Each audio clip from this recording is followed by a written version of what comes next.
Chapter 6. Be wary of paramilitaries. When the men with guns who have always claimed to be against the system start wearing uniforms and marching with torches and pictures of a leader, the end is nigh.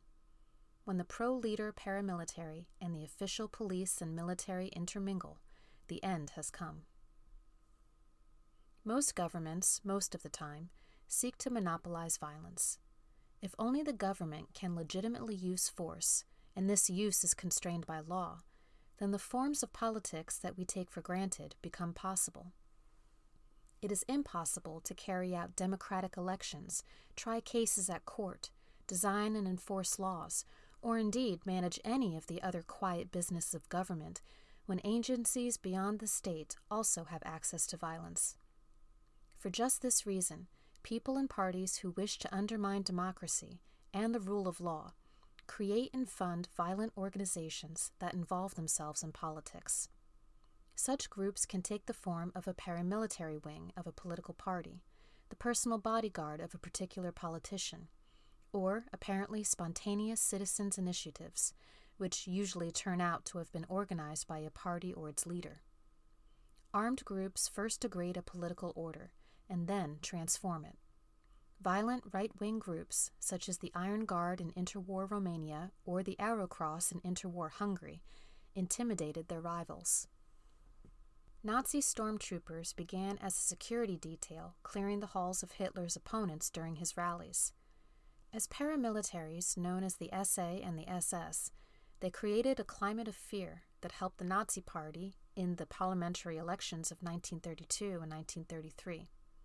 In Austria in 1938, it was the local SA that quickly took advantage of the absence of the usual local authority to loot, beat, and humiliate Jews, thereby changing the rules of politics and preparing the way for the Nazi takeover of the country.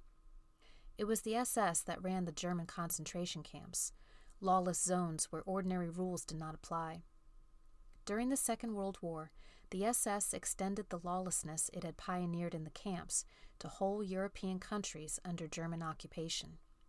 The SS began as an organization outside the law, became an organization that transcended the law, and ended up as an organization that undid the law.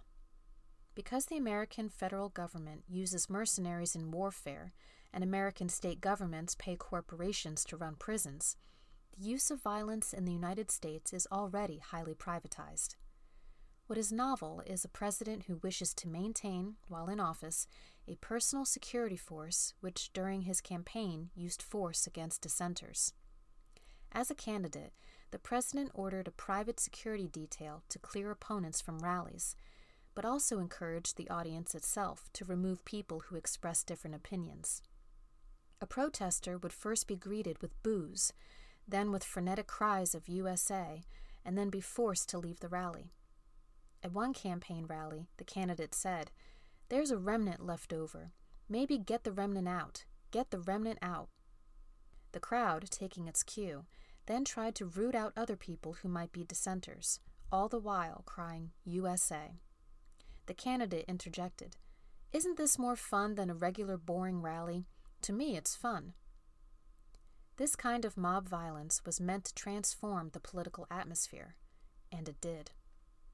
For violence to transform not just the atmosphere but also the system, the emotions of rallies and the ideology of exclusion have to be incorporated into the training of armed guards.